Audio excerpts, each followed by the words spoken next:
भगवान ने अपने भक्तों के लिए क्या नहीं किया। विश्वामित्र जी के लिए आज भगवान तृण की सैया पर सो रहे हैं, घास पे सो रहे हैं। भगवान कहते हैं मैं अपने भक्तों के लिए सब कुछ करने को तैयार हूं। तिनहि लागी धरि देह करऊं सब, डरऊं न सुजस न साव। भगवान कहते हैं मैं अपने भक्तों के लिए सब कुछ करने को तैयार हूं, चाहे मेरे सुयश का नाश क्यों न हो जाए, चाहे मेरा अपयश क्यों न हो, लेकिन मैं अपने भक्तों के लिए सब कुछ करने को तैयार हूं। भगवान ने सुग्रीव से भी कहा ना कि सखा सोच त्यागहु बल मोरे, और सब विधि घटब काज में तो मैं तुम्हारा सब काम करूंगा। तुम्हारे लिए अगर मुझे अपमान भी सहना पड़े तो मैं तुम्हारे लिए करूंगा, तुम्हारे लिए दुख सहना पड़े तो वो भी मैं करूंगा। और भगवान ने किया। सुग्रीव का कार्य करने के लिए भगवान को क्या करना पड़ा? बोले छिप करके भगवान ने बाली को मारा। परिणाम बोले आज भी आलोचक लोग, निंदा करने वाले लोग भगवान श्री राम की इस बात पर निंदा करते हैं कि राम ने बाली को छिप करके मारा, ये न्याय नहीं था। आज तक राम जी के ऊपर ये प्रश्न चिन्ह लोग लगाते हैं, लेकिन राम जी ने इसकी परवाह नहीं की। अपने भक्त सुग्रीव के लिए भगवान ने यह भी किया। तिनहि लागी धरि देह करऊं सब, डरऊं न सुजस न साव। और अगर चिंतन करो तो भगवान ने अपने भक्तों के लिए क्या नहीं किया। भगवान कहते हैं हम भक्तन के भगत हमारे, हम भक्त के हैं, भक्त हमारे हैं, मैं अपने भक्तों के लिए कुछ भी करने को तैयार। और भगवान ने अपने भक्तों के लिए क्या नहीं किया। अर्जुन के लिए भगवान ने रथ हाँका। केवल रथ नहीं हाँकते थे, युद्ध समाप्त होने के बाद अर्जुन तो अपने शिविर में जाने के बाद अपनी सेवा करवाते थे, क्योंकि दिन भर युद्ध करके आए हैं, शरीर थका है।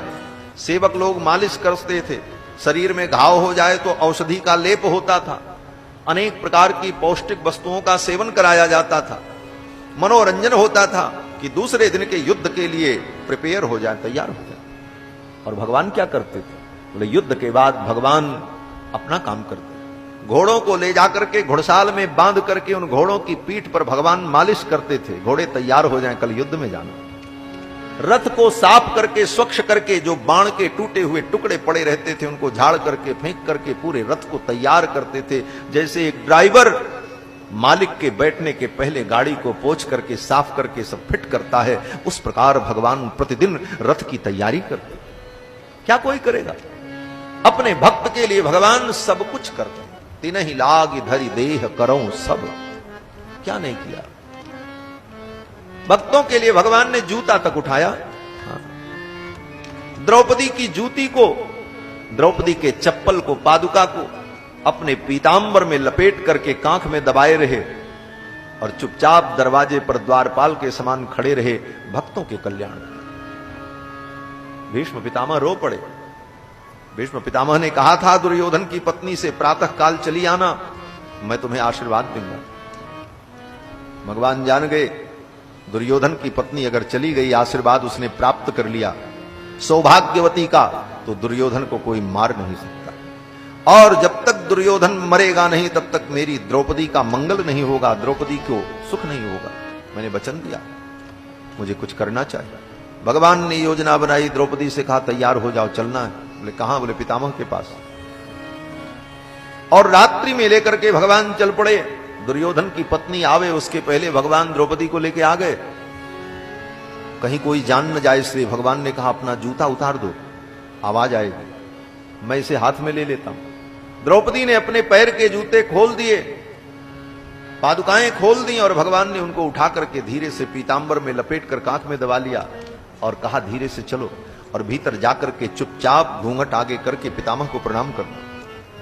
कोई जान नहीं पाया। द्रौपदी ने जाकर के जब पितामह को प्रणाम किया, पितामह ने कहा सौभाग्यवती भव। द्रौपदी खड़ी हो गई और द्रौपदी ने कहा आपने मुझे सौभाग्यवती का वरदान दिया है और कल आपने प्रतिज्ञा की है कि एक पांडव का वध करेंगे, आप क्या करेंगे?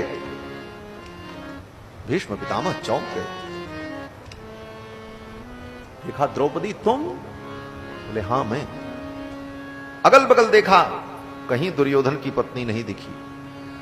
भीष्म पितामह जान गए गोविंद के अतिरिक्त ऐसी लीला नहीं कर सकता। बोले तुम कैसे आई? द्रौपदी ने कहा बस आपको प्रणाम करने चली आई। भीष्म पितामह ने कहा कदापि नहीं, ऐसा हो नहीं सकता, तुम्हें कोई लेकर के आया है। जो लेकर के आया है मैं उसे देखना चाहता हूं, उसे बुलाओ। भीष्म पितामह जान गए गोविंद की लीला है। और फिर भगवान कृष्ण सामने आए।